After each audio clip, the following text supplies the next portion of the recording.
Olá, bem-vindo ao Câmara Entrevista. No programa de hoje, damos continuidade aos encontros com os 14 vereadores da Câmara Municipal. A ideia é que você saiba mais sobre a atuação de cada um deles no município e conheça a sua Câmara Legislativa no detalhe. Hoje eu recebo o vereador Chapinha do Sindicato. Vereador, é um prazer receber o senhor aqui. E para começar, gostaria que o senhor contasse um pouco sobre a sua carreira. Todos sabem que o senhor é metalúrgico, então gostaria de saber um pouco mais sobre essa sua atuação no setor. Adriano, o prazer é meu, de estar podendo falar um pouco aqui do meu trabalho. Eu comecei no setor naval, eu fui cipeiro, de cipeiro eu fui para o movimento sindical, fiquei lá por 2 mandatos, me tornei vereador, fiquei por 1 mandato, estou retornando agora.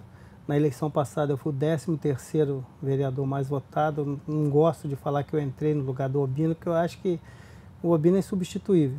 Então, como eu fui o 13º vereador mais votado, eu assumi a minha cadeira.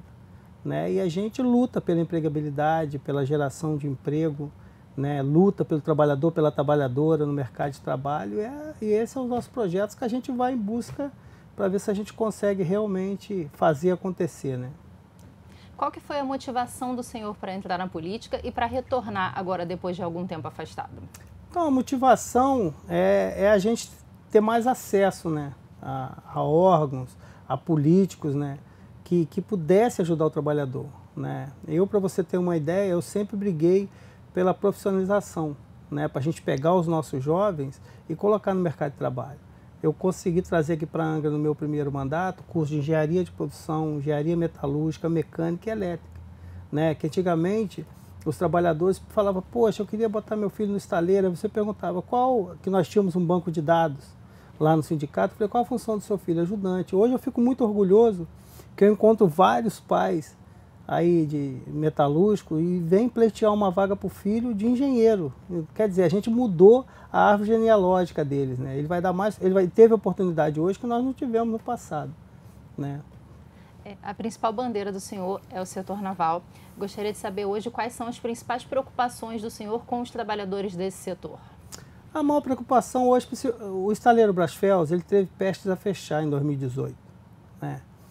Ele reduziu para 700 trabalhadores, já tivemos um efetivo lá de 12 mil trabalhadores, reduziu para 400 trabalhadores, ia fechar. Foi anunciado até pela empresa o fim do setor naval em Angra dos Reis e nós criamos a Associação dos Metalúrgicos da Costa Verde. Essa associação correu atrás, o prefeito Fernando Gerdau na época marcou uma reunião com o então ministro de Minas e Energia, o Bento Albuquerque. O assunto não era setor naval, o assunto era para falar sobre eletronuclear, lá na Eletrobras, e nós fomos para lá. Chegou lá, nós pedimos para falar 5 minutos com o Bento Albuquerque. De 5 minutos se tornou 1h30. Entregamos projetos, mostramos para ele que nós temos a melhor mão de obra da América Latina, que nós queríamos dar continuidade. 15 dias depois dessa reunião, ele liberou 2 FPSO da MODEC, que era para Marli 1 e Marli 2. Depois disso, começou a trazer obras MV31, MV32, e agora tem as plataformas aí, P78, P80, P82. Quer dizer, antes nós tínhamos apenas 400 funcionários, hoje nós já ultrapassamos os 6 mil. A expectativa é de nós chegarmos até o meado do ano que vem a 10 mil postos de trabalho aqui em Angra dos Reis. Gostaria que o senhor falasse um pouco sobre o projeto de destinação das vagas de emprego para os moradores de Angra dos Reis. Então, eu fiz uma lei 3.472. Essa lei ela garantia 70% das vagas para os moradores de Angra, devido à isenção que o estaleiro tinha. O estaleiro tem uma isenção que hoje já ultrapassa os 38 milhões de reais. E a gente cobrava essa isenção gerando emprego para os moradores locais. Essa lei ela foi copiada em todo o Brasil.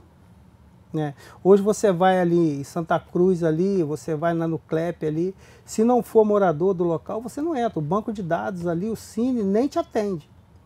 Rio Grande do Sul, Pernambuco, a lei que eu fiz em Angra vale em todos esses estados. Aqui, infelizmente, aqui em Angra, falaram que a lei era inconstitucional. Porque retira o direito de ir e vir, quer dizer, Hoje, o trabalhador está prejudicado por isso, porque ele tinha a garantia da empregabilidade. Então, hoje, você vê o estaleiro Brasfels hoje colocando 60% da mão de obra de fora de Angra. Uma folha de pagamento que ultrapassa os 50 milhões de reais. Né? Quer dizer, esse dinheiro então não gira no mercado, porque a mão de obra vem de fora. Tem um cartão lá, Sodex, que é de R$600 para o trabalhador fazer compra. Para você ter uma ideia, o cara já deixa o cartão lá com a mulher, com a mãe, com a irmã, com a família dele, onde ele mora.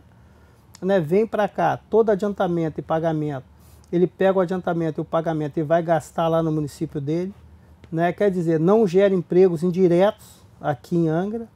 Né? Não sou contra trabalhadores de fora, até porque nós não temos aqui os 10 mil trabalhadores, né, para suprir a necessidade de mercado de trabalho. O que nós somos contra é hoje o trabalhador de Angra está proibido de entrar no estaleiro.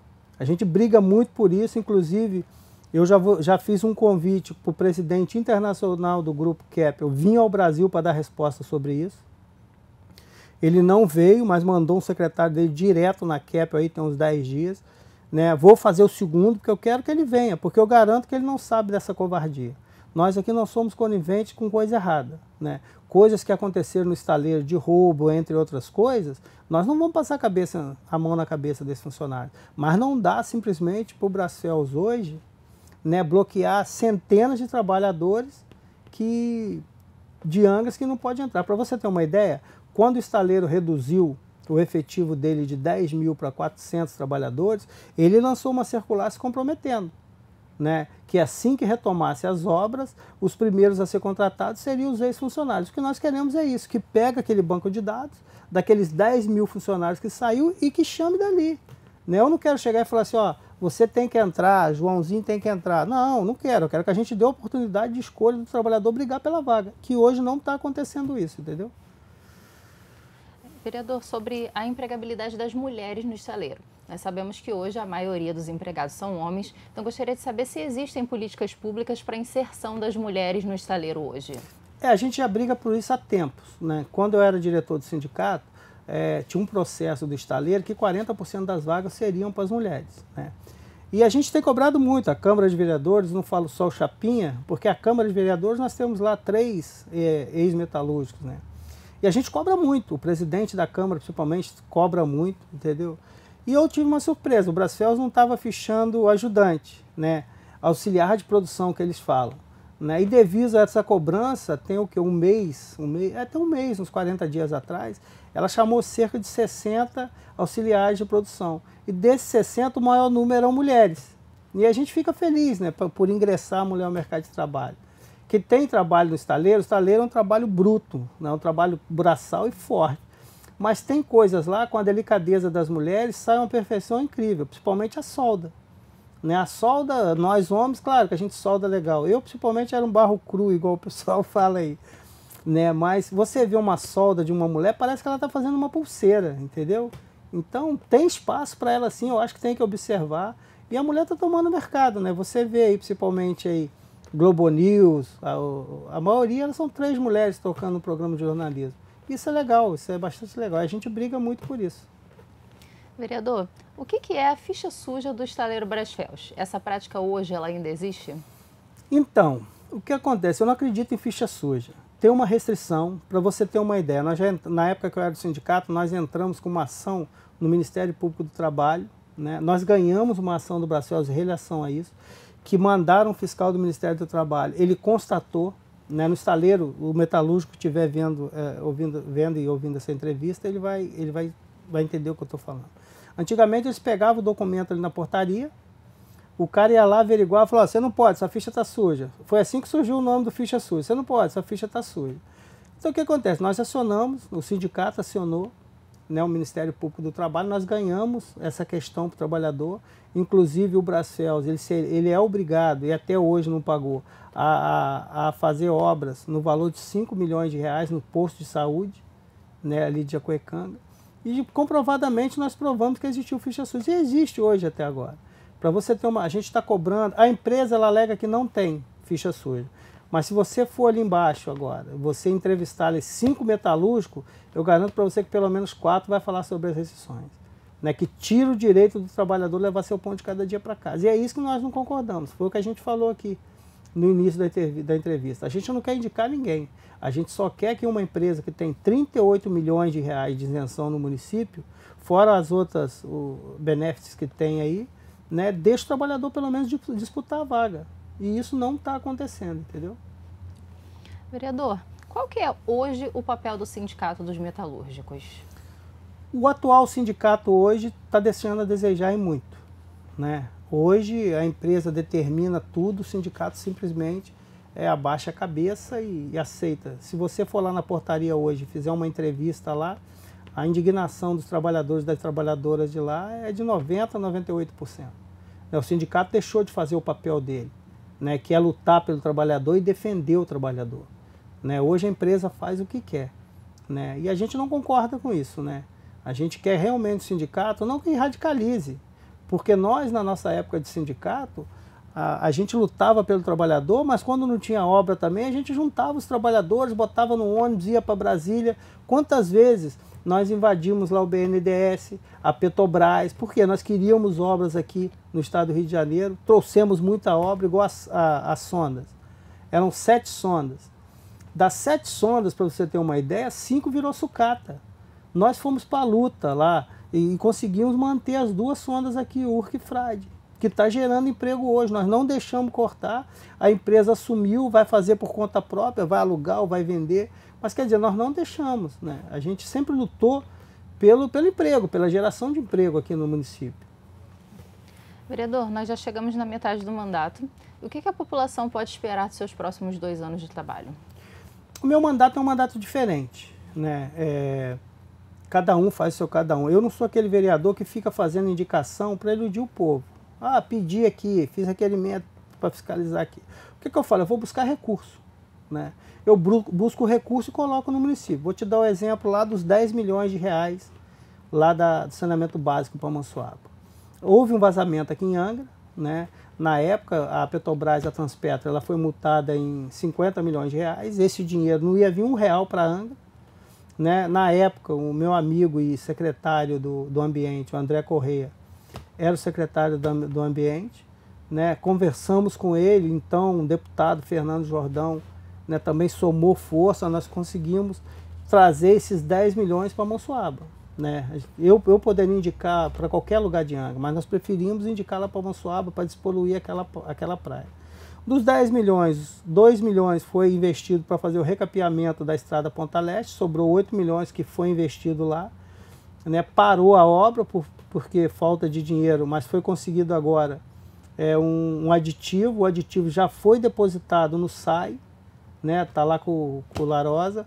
O Larosa já chamou a empresa, vai dar continuidade e até junho aquela obra está sendo entregue aí para os moradores da Amonçoaba. Consegui também 40 milhões lá com o Kassab. Na época eu era do PSD e o Kassab era o ministro das cidades. Nós conseguimos 40 milhões de reais, né, para saneamento básico lá no Perequê. Mas infelizmente, por falta de projeto, né, no governo anterior a esse, acabou voltando o dinheiro.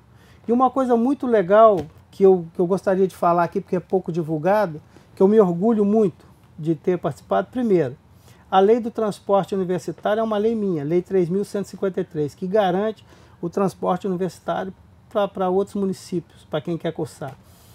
E que eu consegui trazer os cursos de engenharia de produção, engenharia metalúrgica, mecânica e elétrica. Engenharia de metalúrgica, mecânica e elétrica é lá no Cefet, pela nota do Enem. Engenharia de produção é ali, no CEDERJ.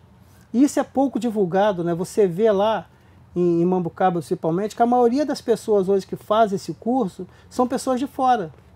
Né? Para você ter uma ideia, na época da pandemia, a nota de corte foi 400 pontos para você fazer uma engenharia mecânica, elétrica. E os nossos jovens não têm observado, às vezes por falta de informação, às vezes por falta de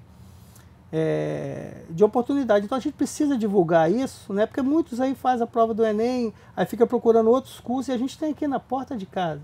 Né? Cursos que são importantes, você vê aí que o setor naval está retornando, né? 10 estaleiros anunciou aí essa semana aí que vai precisar de mão de obra, vai bombar novamente. Eu tive agora com o André Siciliano lá, que é o secretário de Assuntos Estratégicos lá do governo federal. A Petrobras vai dar prioridade para construir essas obras aqui no Brasil e a gente precisa botar esses jovens para trabalhar, a gente precisa fazer mão de obra. A Petrobras fez aí a demissão voluntária há tempos atrás, né? 30 mil engenheiros pediram para sair, a gente precisa repor, e esse jovem está do jeito que a empresa quer, que lapida ele, torna ele um profissional de excelência do jeito dela. Então a gente precisa ingressar esse jovem no mercado de trabalho. Vereador, agradeço a sua participação aqui no Câmara Entrevista.